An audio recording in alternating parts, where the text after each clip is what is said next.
I'm glad now that this year Lorenz, like, the points are showing up, because like last year obviously it didn't, after the year that they won in the Natty, where he was like pretty much at a point per game. But he just makes so many little plays.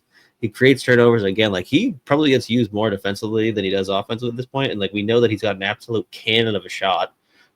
He's got a ton of skill. Some of the short-handed goals that he's scored in his college hockey career are fucking unbelievable. So like, I think he's just developed into this like very well-rounded hockey player that, like, I think we talked about this either a week ago or 2 weeks ago, but like, at one point when I watched him play, and this was me watching like the PCHL, which like you don't really know what you're getting, but like he's putting up like 150 fucking points, scoring from everywhere. And it's like, he's either going to be a top 6 guy or he's not going to make it to the NHL. I just think he has such a well-rounded game. Like, middle to bottom 6, he's going to kill penalties for you. He's got a ton of skill and he can score. Like, he can chip in offense. He's big and he's clearly gotten a whole lot stronger too. Just like, watch some of the battles he wins along the boards too. Like, yeah. And this is another guy, like, historically, he can play center as well. Like, he's just such a well-rounded player, and I think he has that like untapped offensive upside too. Just given the fact that like in his situation in Denver, like they have the luxury to like put him on the PK and like starting. I would love to get his. I want to know where he starts his shifts. Like, Natural Stat Trick has like how many of your shifts start in the defensive zone versus offensive zone and everything like that. I would, while you went to go take a piss, I was saying everyone should go follow Ryan Sykes at RMS_hockey. He does college hockey analytics, writes for the USHL, writes for Puck Preps. But he does like the JFresh type graphics, but for college hockey. Strongly, like, he's a great follow. But he put out all the game scores for Minnesota versus Denver. Top 5 players in that game: Denver, and then it was Begley, and then 3 more DU players, and then Javon Moore, 3 more DU players, then Hendrickson, Clark, Gruba, Pritchard, Lamb. It was just like the fucking like 11 of the top 12 players in the game as far as like the game scores go for analytics were fucking from Denver, but still that makes sense. Making little plays. But my question, I just love Rieger Lorenz. I don't really know what the path is in Minnesota for him. Sure. But like at the same time, I could see him playing on a line with Charlie Stramel. I was gonna say, so as we look at him and the man on the other side of the ice in that game, right? Our boy Jimmy Clark. Still too early to say, obviously, but just based on profile, size, right? I feel like Rieger Lorenz has the better shot to like have some level of sustained NHL play. I weirdly feel like Jimmy Clark is the safer bet to have a long AHL career than Rieger Lorenz if Rieger Lorenz doesn't cut it in the NHL. Is that fair? Maybe. Yeah, I mean, like, I don't think it's crazy. Like, again, like, you look at Jimmy Clark and it's just like undersized, not the same player at all. Super, but I get super smart. I get the Kyle Rao vibes though, as far as just like not the same skill or pedigree or anything, but just like I can see him being like an AHL lifer that if he gets the right chance, hits, maybe he gets a stint as an NHL guy, but I could see him carving out a long AHL career. Yeah, like even then too, like I look at like Jimmy Clark's skill set versus like, I mean, a guy that's here right now, Tyler Pitlick. I'd take Clark. Like as far as the skill goes, the playmaking ability, like he plays center. Not taking penalties. He's not decapitate someone. By the way, I love that he probably knew he's gonna get sent back down the days. Like, let me just fucking decapitate someone real quick against Carolina. But like it's just like I don't know. Sometimes players like who have the brain of a Jimmy Clark like just end up making it work. Like I think he can make it stick. But I just think he's such a fucking good hockey player. Like the passing ability, how fast he thinks the game, like some of the little plays he makes too. Like I think Clark's had a few assists this year where he's just like undersized guy going on the forecheck, not like laying someone, not like putting someone through the glass, but like the ability to go up against like these bigger defensemen in college hockey and just like establish body position with the hips and then like knock the puck loose and then throwing the puck out front. Like, and then he's always in the right position too, where like he finds himself in these prime goal scoring opportunities as well. Like Jimmy Clark, I think he's just gonna make it work. I just don't know.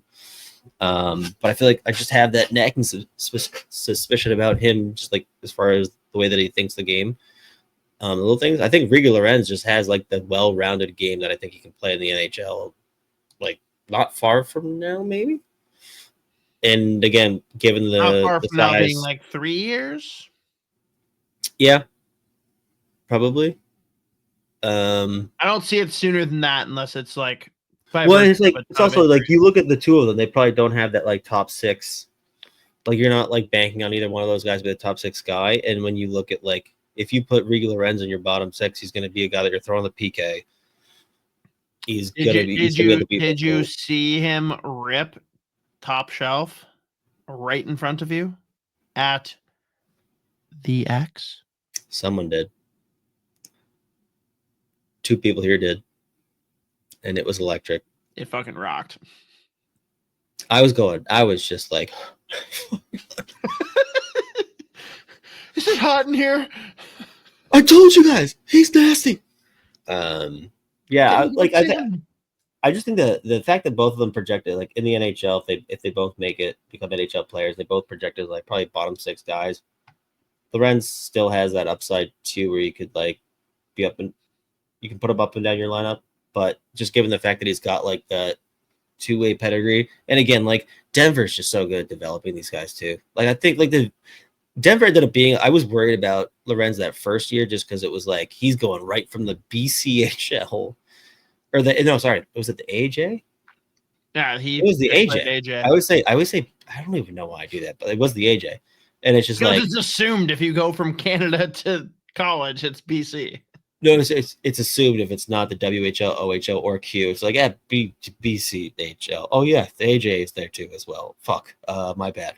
Right, but until inclusion from junior, like right. The path to college hockey was BCHL. Mm-hmm. Mm-hmm. Right.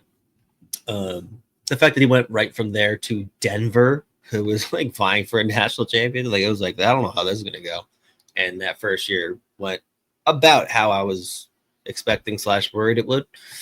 But like watching the growth again, looks like a completely different hockey player. So all that to say, like, just really, really positive development and progression. Again, the fact that like I didn't even know it was happening, but especially that sophomore year, like the Wild were calling like their player development team where they were calling him every week. Just to check in, go over his shifts, talk about what was going on. Like that's how invested they are in the kid. So, but again, when you were walking away, I was like, he was doing a lot of the same shit. Like he was just like, he's making a ton of little plays. They could throw him over the boards in any situation. And he is, generally speaking, like it's overtly positive whenever he's on the ice. The thing, he was all for me. He was always involved, never standing out. Right. And that's what I said too. When you were, I was like, it might be just the fact that whenever I'm watching Denver, I'm specifically looking for him and like watching his shifts. So it's going to stand out to me. Yeah. But like, if you're just watching the game, it's just like, oh, that was a good play. That was a good play. But like, you're not really like, who was that?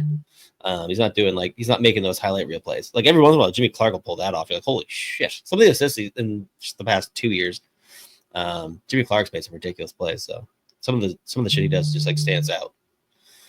Yeah. All in all, more positives from our boy Rieger. I mean, just to literally check the box, we should just point out to everybody that Logan Cooley is okay. Mm-hmm. All right, that's a wrap. Can confirm. Good at hockey. If he was out long term, like it looked like he was going to be, it looked bad. Scary. Still a goddamn fucking stud. Should have gone -8th overall. Should have been drafted a week before the draft. I love him, and I've still already I already like his cousin more. I don't know what it is. It probably says a lot about me, but I can't. Probably says a lot about me, guys. I don't know. This might be a me thing. I mean, dude, one of my favorite players ever is Martin St. Louis. I love Matt Zuccarello. Now I got LJ Mooney. I'm just a short king guy. LJ is just, he's just so fun, dude. I like that he goes. I like when he just like, when there's like it's always funny to me whenever there's like an extended offensive zone time for Minnesota, but it's like, it's not like they're just like dishing and there's like a bunch of scoring chances. Sometimes it's just like they're like fumbling the puck, but like keeping it in the zone, and then he's just like, nah, fucking give me it. He's like, give me the rock. Let me go do a couple laps with this thing. I'm gonna make some people look stupid, and I'm gonna put this on a fucking tee, back door wide open. That.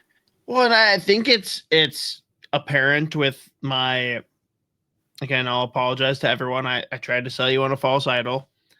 I was obsessed with Kalen Addison. I can so appreciate when a guy can just see the ice in a different way than everyone else. And when LJ Mooney can not only see the ice, unlike anyone else that's on the ice with him on both teams, but also has ridiculous skill to pair with it. And oh yeah, everyone wants to knock him for his size, and he's still going to be the guy that throws down and fights the guy that's fucking 6'3". Like, he is everything that I want in a college hockey player. I hope that he stays for 3 or 4 years. It would make me so happy. But it's just a matter of the skill combined with the vision, the understanding, the awareness, and having a little bit of that fuck you to his game. A little bit. He's got all the fuck you. Who's got more fuck you? Him or my son Brody? I think it's different. I think LJ's got a different level. I think LJ's is nonstop, whereas Brody's, when it turns on, get away from him. I think, you know what I mean? LJ Mooney lives that life. He's like, I'm about this, boss. I'm about that life, boss. Brody's like, oh no, I'm chill, and then all of a sudden it's like, I will eat your children. It's like, oh fuck. It's like, uh-oh.